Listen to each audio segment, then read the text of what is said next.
Hello friends, welcome to my YouTube channel. और आज के वीडियो में हम डिस्कस करने वाले हैं मौर्य साम्राज्य की जानकारी के प्रमुख स्रोतों को। तो मौर्य वंश पर जो शासन करने वाले जो शासक थे उनको हम बाद में देखेंगे। सर्वप्रथम देखेंगे कि मौर्यकालीन इतिहास जानने के स्रोत कौन कौन से हैं। तो चलिए बिना देर किए शुरू करेंगे आज का वीडियो। अगर वीडियो अच्छा लगे तो लाइक ज़रूर कर दीजिएगा। चलिए शुरू करते हैं। तो सर्वप्रथम यही क्वेश्चन बन जाता है कि मौर्यकालीन इतिहास जानने के स्रोत कौन कौन से हैं। तो 6 के 6 स्रोत याद रखने हैं कि शिलालेख साक्ष्य मिले हैं, उनसे हमें मिलती है जानकारी। साहित्यिक स्रोतों से जानकारी मिलती है। विदेशी स्रोतों से यानी विदेशियों ने जो वृत्तांत लिखे उनसे मिलती है।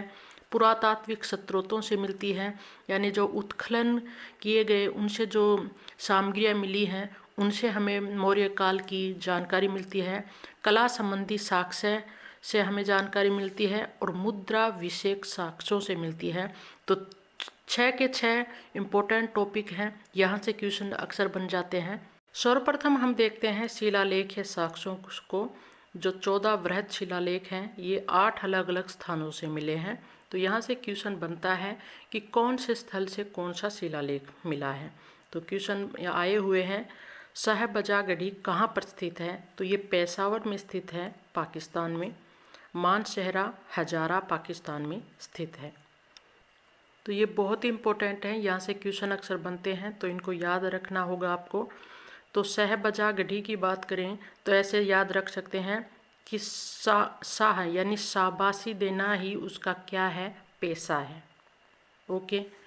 मानसहरा, मान जा, मैंने 1000 बार कहा है मान जा, मान जा 1000 बार कहा है। तो वेरी इंपॉर्टेंट है, आए हुए क्वेश्चन है इसीलिए मैंने यहाँ पर आपको हिंट दिया है। तो शाबाशी करना ही उसका क्या है, पेशा। मान जा 1000 बार कहा है मैंने, उसको मान जा। गिरनार कहाँ पर है, गुजरात में है, ये सभी को पता है। धौली, धौली कहाँ पर है, पुरी में है, यानी मैंने धौली क्या, पूरी तरह से धौली। कालसी कैसे याद रख सकते हैं, कालसी काली दे है यानी देहरादून। कई बार ये स्थान पूछ लिए जाते हैं और कई बार पूछ लिए जाते हैं कौन से राज्य में है। तो आप ऐसे नहीं कर सकते कि कालसी कहाँ पर है, कालसी कहाँ है, उत्तर प्रदेश में है, ऐसे नहीं कर सकते। या धौली कहाँ पर है, उड़ीसा में है, नहीं। स्थान याद रखना है आपको, धौली कहाँ पर है, पुरी में है, उड़ीसा में। जोगढ़ अब शिलालेख कहाँ पर है, गंजाम आंध्र प्रदेश में। सोपारा की बात करें तो थाना स्थान पर है, ये थाना कहाँ पर है, महाराष्ट्र में। एररगुडी की बात करें तो करनूल आंध्र प्रदेश में है ये। लघु शिलालेखों की बात करेंगे तो रूपनाथ कहाँ पर है, जबलपुर मध्य प्रदेश में। इनका नॉर्मली ऐसे याद रख लीजिए कि ये मध्य प्रदेश में है।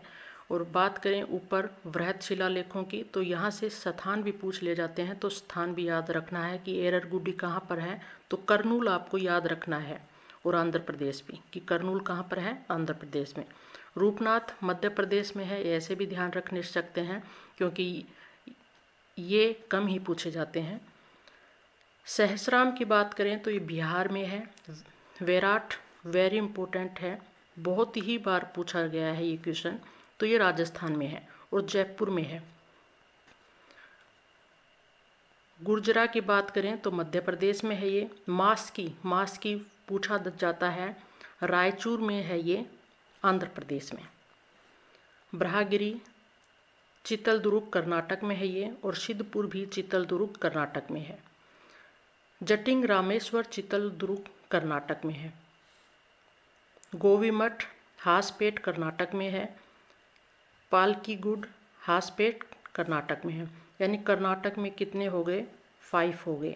कौन कौन से, ब्रह्मगिरी, सिद्धपुर, जटिंग रामेश्वर, गोवीमठ, पालकीगुड, ये 5 कहाँ पर है, कर्नाटक में है। एररगुडी की बात करें तो ये करनूल में है, आंध्र प्रदेश में। राजुल मंडगिरी इतना इम्पोर्टेंट नहीं है क्योंकि आज तक मैंने ये टेस्टों में नहीं देखा है, लेकिन थोड़ा ध्यान रख लीजिए। आंध्र प्रदेश में 2 हैं लघु शिलालेख, एररगुडी में है और राजुल मंडगिरी में है। अहरोरा पूछा जाता है, वेरी इंपॉर्टेंट है, और इसका स्थान याद रखना है, मिर्ज़ापुर में है स्थित है ये लघु शिलालेख, उत्तर प्रदेश में। इसके अतिरिक्त दिल्ली में है। और भाब्रू वैराट वेरी इम्पोर्टेंट है, स्थान याद रखना है, जयपुर में स्थित है ये, राजस्थान में। कुछ उत्तरी शिलालेखों की बात करेंगे। तक्षशिला कहाँ पर है? पाकिस्तान में है। और भाषा पूछी जाती है, कौन सी भाषा में है? आरमाइक भाषा में है ये। कंधार शाह ए कुना वेरी इंपॉर्टेंट है, ये अफगानिस्तान में स्थित है और ये 2 भाषाओं में है, ग्रीक और आरमाइक भाषा में पूछा जाता है, वेरी इंपॉर्टेंट है, इसको बिल्कुल ही ध्यान रखना है। 2 भाषाओं में प्राप्त हुआ शिलालेख कौन सा है? तो वो है कंधार शाह ए कुना, जो कि अफगानिस्तान से प्राप्त हुआ है। लबगान या लघुगान भी लिखा आता है कई बार ये, तो ये अफगानिस्तान में स्थित है और अरमाइक भाषा में है, इसको ध्यान रखिए, वेरी इंपॉर्टेंट है ये। तो 1963 में यहाँ पर थोड़ी डेफिनेशन दे रहा है कि स्ट्रासबुर्ग विश्वविद्यालय है जो कि जर्मनी में है, तो वहाँ के प्रोफेसर स्लूमबर्गर को कंधार से प्राप्त हुआ ये शिलालेख जो है। इस शिलालेख की भाषा जो है साहित्यिक यूनानी है और लिपि बहुत ही सुंदर है। किसकी प्रशंसा कर रहे हैं? ये प्रोफेसर कंधार शाह ए कुना की कर रहे हैं, जो कि 2 भाषाओं में है, ग्रीक और आरमाइक भाषा में। स्तंभ लेखों की बात करेंगे, क्वेश्चन पूछे जाते हैं यहाँ से भी। दिल्ली टोपरा स्तंभ लेख, तो ये पहले ये स्तंभ था टोपरा में था, बाद में इसको लाया गया दिल्ली। किसके द्वारा लाया गया? फिरोज शाह तुगलक द्वारा लाया गया। कोटला फिरोज शाह दिल्ली में लाकर इसको स्थापित किया गया। कहाँ पर स्थापित किया गया? कोटला फिरोज शाह दिल्ली में। तो इसकी अब हम देख लेते हैं। यह मूल रूप से टोपरा अंबाला जिला हरियाणा में स्थित था। ओके, आगे चलकर फिरोज शाह तुगलक द्वारा कोटला फिरोज शाह दिल्ली में ले जाकर इसको स्थापित किया गया। तो ध्यान रखना है, दिल्ली टोपरा स्तंभ लेख पहले टोपरा में था, टोपरा अंबाला हरियाणा में स्थित था। इसके बाद फिरोज शाह तुगलक ने इसको दिल्ली में स्थापित किया। दिल्ली मेरठ स्तंभ लेख की बात करें तो ये पहले कहाँ था? मेरठ में था। इसको भी फिरोज शाह तुगलक द्वारा कोटला फिरोज शाह दिल्ली में ले जाकर स्थापित किया गया। ठीक है, पहले कहाँ पर था? मेरठ में था, बाद में इसको दिल्ली में स्थापित किया। किसने? फिरोज शाह तुगलक द्वारा। प्रयाग स्तंभ लेख की बात करेंगे तो ये मूल रूप से कौशाम्बी में स्थित था। कहाँ पर स्थित था? कौशाम्बी में। वेरी इंपॉर्टेंट, कहाँ पर स्थित था? कौशाम्बी में स्थित था। इस समय इलाहाबाद किले के अंदर है। इस स्तंभ पर अशोक की रानी, कौन सी रानी है? नाम याद रखना है, कारुवाकी, या इसी को कह दिया जाता है चारुवाकी। इसने क्या किया था? क्यों जानी जाती हैं ज़्यादातर? तो बौद्ध संघ को इन्होंने दान दिया था, इसीलिए इनको जाना जाता है। तो इसी स्तंभ लेख में कौन से, जो कि कौशाम्बी में स्थित था, बाद में इसको इलाहाबाद के अंदर यहाँ स्थापित किया गया। तो प्रयाग स्तंभ लेख में कारुवाकी द्वारा जो दान दिया गया है बौद्ध संघ को, उसका वर्णन मिलता है। इसी कारण इस अभिलेख को रानी का अभिलेख भी कहा जाता है। तो ये ध्यान रखना है, रानी का अभिलेख कौन सा कहलाता है? तो प्रयाग स्तंभ लेख कहलाता है वो। आगे चलकर समुद्रगुप्त ने अपनी प्रसिद्ध प्रयाग प्रशस्ति, जो कि किसने लिखी थी? हरिसेन ने लिखी थी। और मुगल बादशाह जहांगीर, कौन है? जहांगीर ने भी यहाँ पर अपना अभिलेख उत्कीर्ण करवाया था। तो कौन सा स्तंभ लेख है? प्रयाग स्तंभ लेख है, जिसमें कारुवाकी अशोक की रानी का वर्णन मिलता है। इसको रानी का अभिलेख भी कहा जाता है, प्रयाग स्तंभ लेख को। समय के बाद, यानी कुछ समय बाद जब आते हैं समुद्रगुप्त, तो समुद्रगुप्त ने क्या किया? यहाँ पर समुद्रगुप्त ने प्रयाग प्रशस्ति की रचना करवाई थी इसी स्तंभ पर। ध्यान रखना है, क्वेश्चन आता है कि प्रयाग स्तंभ लेख पर, जो कि अशोक का है, इस पर किन अन्य राजाओं का यानी शासकों का वर्णन मिलता है? तो समुद्रगुप्त ने प्रयाग प्रशस्ति की रचना करवाई थी अपने विद्वान जो थे हरिसेन से करवाई थी। और मुगल बादशाह थे जहांगीर, जहांगीर ने भी यहाँ पर अपना एक अभिलेख उत्कीर्ण करवाया था। कहाँ पर? प्रयाग स्तंभ लेख पर। वेरी इंपॉर्टेंट है, यहाँ से कई प्रकार के क्वेश्चन निकल कर आते हैं, तो इसको ध्यान से देखिएगा। लोरिया राज स्तंभ लेख की बात करें तो ये उत्तर बिहार के चंपारण जिले में स्थित है। लोरिया राज के बाद लोरिया नंदनगढ़ स्तंभ लेख भी बिहार के चंपारण में स्थित है। रामपुरवा स्तंभ लेख भी बिहार के चंपारण में स्थित है। इम्पोर्टेंट यहाँ पर प्रयाग स्तंभ लेख है, दिल्ली मेरठ स्तंभ लेख पर भी क्वेश्चन आता है और दिल्ली टोपरा स्तंभ लेख पर भी क्वेश्चन बनते हैं, तो इनको ध्यान रखिएगा। नेक्स्ट बात कर लेते हैं लघु स्तंभ लेखों की। तो यहाँ पर क्वेश्चन किस प्रकार का बनता है वो बता देती हूँ कि सारनाथ जो है लघु स्तंभ लेख जो है वो कहाँ पर स्थित है, तो ये उत्तर प्रदेश में स्थित है। सांची मध्य प्रदेश में। कौशाम्बी कहाँ पर है? उत्तर प्रदेश में। रुमेनदेई नेपाल की तराई में स्थित है ये। और निगलिव कहाँ पर है? नेपाल में है। ये 5 लघु स्तंभ लेख हैं। तो यहाँ पर लघु स्तंभ लेखों से 2 प्रकार के क्वेश्चन पूछे जाते हैं। तो सीधा सा पूछ लिया जाता है सारनाथ लघु स्तंभ लेख कहाँ पर स्थित है। नेक्स्ट क्वेश्चन की बात करेंगे तो ऐसे पूछा जाता है कि 4 ऑप्शन में होंगे, एक नहीं होगा, तो पूछ लिया जाता है कि कौन सा लघु स्तंभ लेख नहीं है या है। तो इस प्रकार के क्वेश्चन आते हैं, तो ध्यान रखना है कि कौन से लघु स्तंभ लेख हैं और कौन से स्थान पर स्थित हैं ये। इसके अतिरिक्त बात करें तो प्रथम कलिंग शिलालेख से भी मौर्य साम्राज्य की जानकारी मिलती है, जो कि धौली से प्राप्त हुआ है, जो कि कहाँ पर स्थित है? उड़ीसा में। भाब्रू शिलालेख में भी, जो कि जयपुर में स्थित है। विराट जयपुर के समीप पहाड़ी की चोटी पर एक शिलाखंड पर उत्कीर्ण था, जो अब कहाँ पर है? कोलकाता संग्रहालय में स्थित है ये भाब्रू शिलालेख। तो ऐसा भी पूछा जाता है क्वेश्चन कि भाब्रू शिलालेख जो प्रेजेंट समय में कहाँ पर स्थित है, तो कलकत्ता के संग्रहालय में ये स्थित है।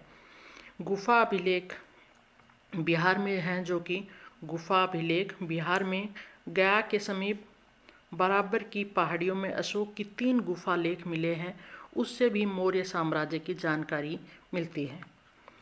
इसके अतिरिक्त बात करें साहित्यिक स्रोत मिले हैं। साहित्यिक स्रोतों की बात करें जिनसे हमें मौर्य साम्राज्य की जानकारी मिलती है, तो वो कौन कौन से हैं? अशोकावदान, दिव्यावदान, दीपवंश, महावंश और मंजूश्री मूलकल्प, जो कि बौद्ध साहित्य हैं। इनमें हमें मौर्य साम्राज्य की जानकारी मिलती है। तो क्वेश्चन बन जाता है कि साहित्यिक स्रोत कौन कौन से हैं जिनसे हमें मौर्य साम्राज्य की जानकारी मिलती है। तो याद रखना है अशोकावदान, दिव्यावदान, दीपवंश, महावंश और मंजूश्री मूलक। वो हमने बौद्ध साहित्य देखे। नेक्स्ट पूछा जाता है परिशिष्ट प्रणव क्या है? सर्वप्रथम ये ध्यान रखिए, तो जैन ग्रंथ है ये। नेक्स्ट क्वेश्चन बनता है इसी पर, परिशिष्ट प्रणव किसकी रचना है? तो ये है हेमचंद्र की रचना है। इसमें भी हमें मौर्य वंश की जानकारी मिलती है।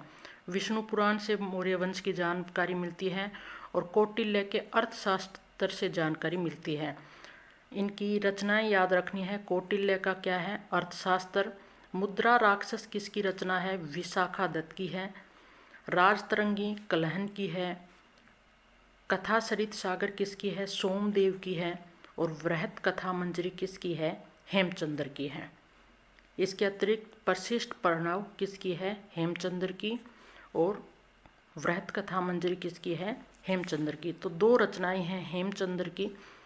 तो इन सभी से हमें जानकारी मिलती है किसकी? मौर्य साम्राज्य की। ये रचनाएं और इनके रचनाकार हैं, इनको याद रखना है, पूछे जाते हैं यहाँ से सीधे क्वेश्चन। इसके बाद हम देखेंगे विदेशी स्रोत वो कौन कौन से हैं जिनसे हमें मौर्य साम्राज्य की जानकारी मिलती है। सर्वप्रथम हम देखते हैं मैगस्थनीज। मैगस्थनीज जो कि फारस और बेबीलोन के यूनानी शासक सेल्यूकस निकेटर का राजदूत था। ध्यान रखना है किसका राजदूत था ये? मैगस्थनीज सेल्यूकस निकेटर का था। और सेल्यूकस निकेटर ने इसको चंद्रगुप्त मौर्य के दरबार में भेजा था। और चंद्रगुप्त मौर्य के राजकाज को देखता है मैगस्थनीज और उनके जो जो वहाँ पर देखता है, राजनीतिक आर्थिक स्थिति जो भी कुछ देखता है, उस पर एक ग्रंथ लिखता है, इंडिका। पूछा जाता है, वेरी इंपॉर्टेंट है, मैग्स्थनीज की रचना कौन सी थी? इंडिका, जिसमें चंद्रगुप्त मौर्य के साम्राज्य के बारे में वो विस्तार से लिखता है। इसके अतिरिक्त स्ट्रैबो,